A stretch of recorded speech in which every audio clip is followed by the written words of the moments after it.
तो आज अपन बात करेंगे ऋतु परिवर्तन। ऋतु परिवर्तन क्या होता है और कैसे होता है।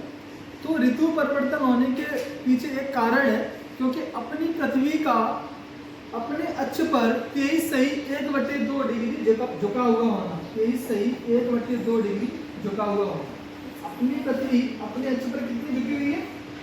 23 सही 1/2 झुकी हुई है। इसके कारण क्या होता है कि पृथ्वी पर ऋतु परिवर्तन होता है। ऋतु परिवर्तन क्यों होता है? क्योंकि पृथ्वी सूर्य के चारों ओर चक्कर लगाती है। तो ऋतु परिवर्तन होने की 4 स्थितियां होती हैं। पहला होता है 21 जून की स्थिति। ऋतु परिवर्तन होने की 4 स्थितियां होती हैं। पहली स्थिति होती है 21 जून की स्थिति। दूसरी होती है 22 दिसंबर की स्थिति।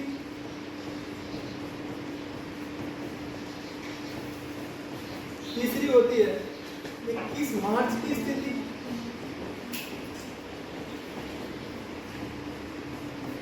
और चौथी होती है 23 सितंबर की स्थिति। इसमें क्या होता है? 21 जून को क्या होता है? 21 जून को जो सूर्य होता है ना, वो कर्क रेखा पर लंबवत होता है। 21 जून को जो सूर्य होता है वो कहाँ लंबवत होता है? कर्क रेखा पर लंबवत होता है। इस समय क्या होता है? कर्क रेखा पर लंबवत होने के उपरांत उत्तरी गोलार्ध में बड़ा दिन होता है। तो इस समय क्या होता है? उत्तरी गोलार्ध में बड़ा दिन होता है। उत्तरी गोलार्ध में क्या होता है? बड़ा दिन होता है।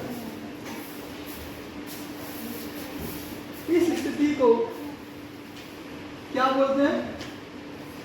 ग्रीष्म अयनांत बोलते हैं। इस स्थिति को क्या बोलते हैं? ग्रीष्म अयनांत बोलते हैं। अब अपन बात करते हैं 22 दिसंबर की स्थिति। इसमें क्या होता है? इसमें सूर्य मकर रेखा पर लंबवत होता है।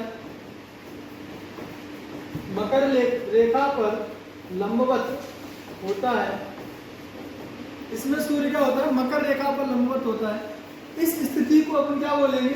शीत अयनांत बोलेंगे। और इस समय क्या होता है? दक्षिणी गोलार्ध में बड़ा दिन होता है। ये दोनों प्रश्न आपके एमपीएससी में आए। उत्तरी गोलार्ध में बड़ा दिन कब होता है? 21 जून को होता है। दक्षिणी गोलार्ध में बड़ा दिन कब होता है? 22 दिसंबर को होता है। अब आगे 21 मार्च की स्थिति। इस समय क्या होता है?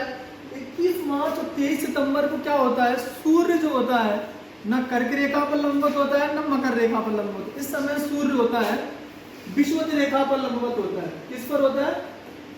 विषुवत रेखा पर सूर्य लंबवत होता है। तो इस समय क्या होता है? दोनों ही गोलार्धों में स्थिति दिन और रात की बराबर होती है। ठीक है। इन स्थितियों को 21 मार्च की जो स्थिति है उसको अपन बोलते हैं बसंत विषुव, और 23 सितंबर की स्थिति है उसको अपन बोलते हैं शरद विषुव।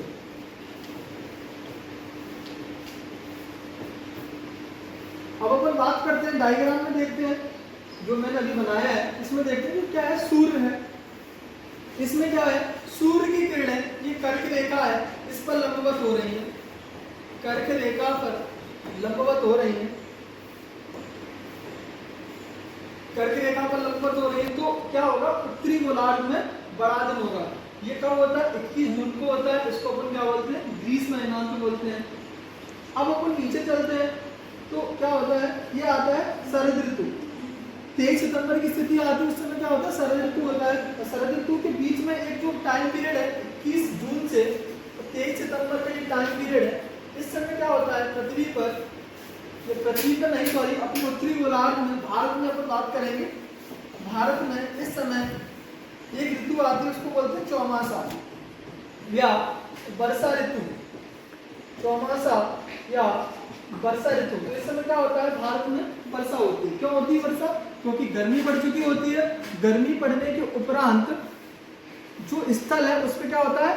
लो प्रेशर बनता है। लो प्रेशर के बाद क्या होता है? हवाएं, जैसे मैंने आपको बताया, सभी लोग जानते हैं, हवाएं हमेशा उच्च वायुदाब से निम्न वायुदाब की ओर चलती हैं। तो हवाएं कैसे चलती हैं? हवाएं चलती हैं तुम्हारी हवाएं हाई प्रेशर से लो प्रेशर की ओर चलती हैं। तो यही कारण है कि जब गर्मी पड़ती है अपने स्थल पर, यहाँ पर मई जून में क्या होता है, गर्मी पड़ जाती है, तो यहाँ पर फिर क्या बनता है, लो प्रेशर बनता है। तो यहाँ पे बनता है हाई प्रेशर समुद्र में। तो हवाएं हमेशा कहाँ चलती हैं, हाई से लो की ओर चलती हैं। ठीक है, यही कारण है कि गर्मियों के बाद भारत में वर्षा ऋतु का आगमन होता है। तो उस समय क्या होता है, शरद ऋतु के दौरान अब क्या होता है, जो सूर्य होता है वो दक्षिणायन होने लगता है। तो अब सूर्य लंबवत कहाँ होगा, मकर रेखा पर। ये मकर रेखा इस समय यहाँ पे सूर्य लंबवत होता है, सूर्य मकर रेखा पर लंबवत होता है। तो इस समय क्या होता है, दक्षिणी गोलार्ध में गर्मी पड़ने लगती है। उत्तरी गोलार्ध था अपन इसके पीछे पहुंच जाते हैं, ये उत्तरी गोलार्ध अपन यहाँ पहुंच जाते हैं, तो यहाँ पर क्या होने लगता है, सर्दी पड़ने लगती है। इसीलिए इसको क्या बोलते हैं, शीत अयनांत बोलते हैं। इसी समय भारत में शीत ऋतु का आगमन भी हो जाता है। इसी समय भारत में शीत ऋतु का आगमन भी हो जाता है। ठीक है, तो इस स्थिति में क्या बोलते हैं, शीत अयनांत बोलते हैं। 22 दिसंबर को दक्षिणी गोलार्ध में बड़ा दिन होता है। अब सूर्य कहाँ जाता है, उत्तर की तरफ फिर से जाने लगता है। तो क्या होता है, 21 मार्च की स्थिति बन जाती है। 21 मार्च और 23 सितंबर जैसे मैंने बताया, पृथ्वी पर दोनों जगह क्या होता है, दिन बराबर होते हैं। इस समय सूर्य क्या होता है कि मकर रेखा पर लंबवत ना होकर विषुवत रेखा पर लंबवत होता है। इस समय क्या होता है, बसंत विषुव इस स्थिति को बोलते हैं। ये स्थिति कब होती है, 21 मार्च को होती है। तो अब मुझे लग रहा है कि आप लोगों को ये समझ में आया होगा पृथ्वी पर ऋतु परिवर्तन कैसे होते हैं। तो मिलते हैं हम अगली क्लास में।